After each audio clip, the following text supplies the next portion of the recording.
Narasaraopet Lok Sabha segment ఎన్నిక ఉత్కంఠ రేపుతోంది. లోకల్ నాన్ లోకల్ మధ్య ఫైట్ నడిచిన ఈ నియోజకవర్గంలో పోలింగ్ సందర్భంగా జరిగిన హింసాకాండ కలకలం రేపింది. పోలింగ్ శాతం పెరిగిన ప్రస్తుత ఎన్నికల్లో ఈసారి లోక్సభలో అడుగుపెట్టేది ఎవరన్నది ఆసక్తికరంగా మారింది. 5 ఏళ్లు వైసీపీ ఎంపీగా పనిచేసిన లావు కృష్ణదేవరాయలు గుడ్విల్తో ఈసారి ఈజీగా గెలిచేస్తామని టీడీపీ భావిస్తోంది. నెల్లూరు సిటీ నుంచి ప్రమోషన్ పేరుతో వైసీపీ అభ్యర్థిగా వచ్చిన అనిల్ యాదవ్ గెలుపుని వైసీపీ ప్రెస్టేజ్గా తీసుకుంది. అయితే పోలింగ్ ముగిశాక టీడీపీ నేతలు జనంలో కనిపిస్తున్నప్పటికీ వైసీపీ నేతలు పత్తా లేకుండా పోవడం చర్చకు దారితీస్తోంది.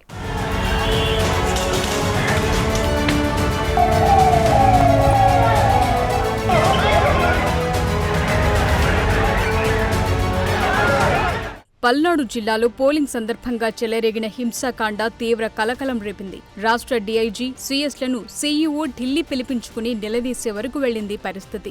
ఆ క్రమంలో నర్సారావుపేట ఎంపీ స్థానంలో అభ్యర్థుల మధ్య గట్టి పోటీనే నడిచింది. సిట్టింగ్ ఎంపీగా నర్సారావుపేట కోసం తాను చేసిన అభివృద్ధిని చూసి ఓటేయాలని టీడీపీ అభ్యర్థి లావు శ్రీకృష్ణదేవరాయలు కోరగా, వైసీపీ పథకాలు తన రాజకీయ భవిష్యత్తును దృష్టిలో పెట్టుకుని ఓటు వేయాలని ఆ పార్టీ అభ్యర్థి అనిల్ కుమార్ యాదవ్ ప్రచారం చేసుకున్నారు.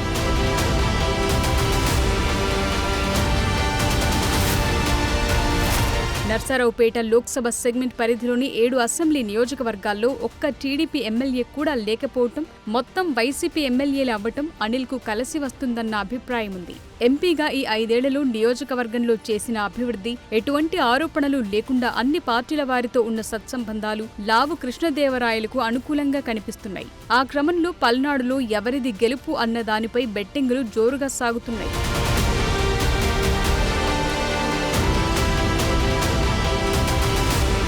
గెలుపోటములపై ఎవరి లెక్కలు వారు వేసుకుంటున్నారు. అయితే పోలింగ్ తర్వాత ఒక్కసారి మీడియా ముందుకొచ్చి పోలీసులు టీడీపీకి సహకరించారని ఆరోపించి తరువాత కనిపించకుండా పోయారు వైసీపీ అభ్యర్థి అనిల్ యాదవ్. పోలీస్ ఆంక్షల కారణంగా పల్నాడులో కనిపించకపోయినా కనీసం ఎక్కడున్నారో కూడా అంతుపట్టకపోతుండటం వైసీపీ నేతల్ని గందరగోళంలోకి నెడుతుందట. ఎస్పీ గారికి ఊళ్ళ మీద పడుతుంటే కనిపించలా. ఎమ్మెల్యే గారు మళ్ళీ రిపీటెడ్గా ఒకసారి రిక్వెస్ట్ చేసిన తర్వాత అందరినీ పంపించిన తర్వాత మళ్ళీ కూడగొడుతున్నారు, తప్పదు ఇక్కడ నాకు పేషెంట్స్ ఉన్నారని చెప్పి తీసుకుంటే మాత్రం వచ్చి సార్ జనాలు పంపించమంటాడు. అక్కడ దాడులు జరుగుతూ ఉన్నారు. మీరు అన్నీ ఇక్కడ పిడుగురాల్లో కానీ ఇక్కడ కానీ హాస్పిటల్ చూశారంటే తలకాయ పాలు కొట్టిన వాళ్ళందరూ ఎవరు కనుక్కోండి. పాలు కొట్టించుకున్న వాళ్ళందరూ పాపం, తలకాయలు కాళ్ళు కొట్టించుకున్న వాళ్ళంతా ఎవరు? వైసీపీకి సంబంధించిన వాళ్ళు కదా పాపం. అందరూ ఎవరు? అందరూ బీసీలో, ఎస్సీలో, మైనార్టీలో.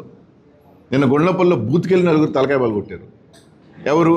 ఎమ్మెల్యే అభ్యర్థి వచ్చి పోయిన తర్వాత. ఇక గొడవలు ఎక్కువగా జరిగిన నియోజకవర్గంగా మాచర్ల రికార్డులకెక్కింది. పోలింగ్ తర్వాత కూడా మాచర్లలో హింసాత్మక ఘటనలు చోటు చేసుకున్నాయి. పోలీసు సోదాల్లో పెట్రోల్ బాంబులు, మారణాయుధాలు పట్టుబడుతున్నాయి. ఆ క్రమంలో అక్కడి వైసీపీ ఎమ్మెల్యే పినెల్లి రామకృష్ణారెడ్డిని గృహ నిర్బంధంలో పెడితే ఆయన పోలీసుల కళ్లుగప్పి పరారవ్వటం కలకలం రేపుతోంది. అరెస్టు భయంతో పారిపోవటానికి సిద్ధమైన ఆయన దానికి ముందు పోలీసుల తీరునే తప్పుబట్టారు. అదే కారంపొడికి సంబంధించి గతంలో ఎస్ఐగా పనిచేసి సస్పెండ్ అయిన వ్యక్తిని మళ్ళీ ఇప్పుడు ఎలక్షన్ డ్యూటీ ఇచ్చి సిఐగా ప్రమోషన్లో ఉన్న వ్యక్తిని తీసుకొచ్చి అక్కడ సిఐగా వేసేసి ఆయన పోలీస్ డిపార్ట్మెంట్కి సంబంధించి ఎస్పీ గారు వీళ్ళందరూ కూడా కుమ్మక్కయ్యి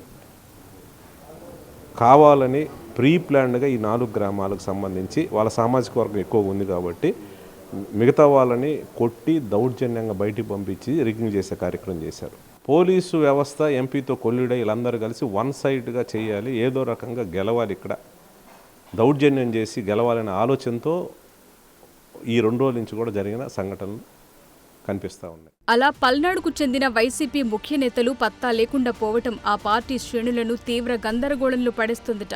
పోలీసులు టీడీపీకి సహకరించారనటాన్ని లావు కృష్ణదేవరాయలు, మాచర్ల టీడీపీ అభ్యర్థి జూలకంటి బ్రహ్మానందరెడ్డి తీవ్రంగా ఖండిస్తున్నారు. పోలింగ్ రోజు సమస్యాత్మక బూత్ల సమాచారం అందించిన పోలీసులు నిర్లక్ష్యంగా వ్యవహరించారని ఆరోపించారు. పిన్నెల్లి హౌస్ అరెస్టు నుంచి తప్పించుకుపోవటానికి సహకరించిన పోలీసులపై చర్యలు తీసుకోవాలని సీఎస్ జవహర్ రెడ్డి నియమించిన సిట్ బృందంపై తమకు నమ్మకం లేదన్నారు. సిట్టింగ్ జడ్జితో విచారణ జరిపించాలని డిమాండ్ చేస్తున్నారు.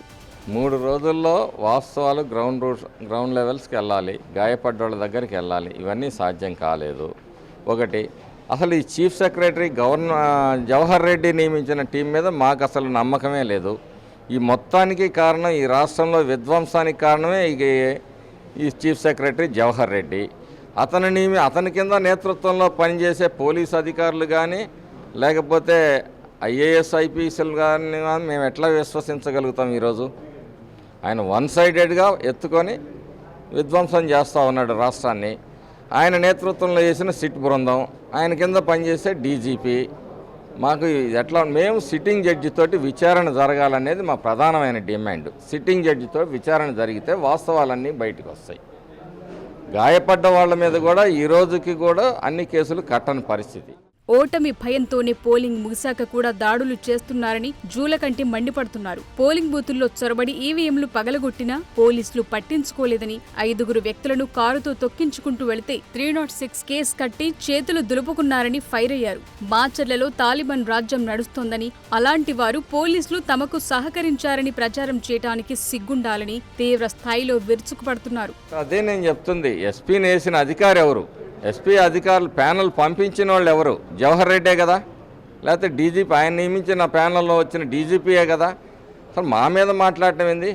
ఎన్నికల కమిషన్ 1-2 మార్పులో చేర్పులో చేశాయి. మిగతా అధికారులందరూ ఈ శాసనసభ్యులు మక్కువతో వేయించుకున్న అధికారులే కదా, మాకు పనిచేశారని మాట్లాడతారేంటి? ఈరోజు మేము వచ్చిన తర్వాత ఇక్కడ మార్చిన మార్పులు ఎన్ని ఉన్నాయి? ఈ జిల్లాలో మా నియోజకవర్గంలో 3 అధికారులను మార్చారు. మిగతా వాళ్ళందరూ మీరే కదా, ఫోర్స్ ఎలకేట్ చేసింది మీ వాళ్లే కదా, మీరేసుకున్న వాళ్లే కదా. మాకేం సంబంధం? అసలు ఎలక్షన్ కమిషన్ని తప్పుపడతారు. తెలుగుదేశం పార్టీ అని ఎలక్షన్ కమిషన్ అని తెలుగుదేశం పార్టీ జేబులో ఉందా? మరిలాంటి సిట్యువేషన్లో నర్సరావుపేటలో దేవరాయలు రెండోసారి గెలుస్తారు, లేకపోతే అనిల్ యాదవ్ లోక్సభకు ఎంపికవుతారో చూడాలి. For more videos like this, subscribe Big TV channel.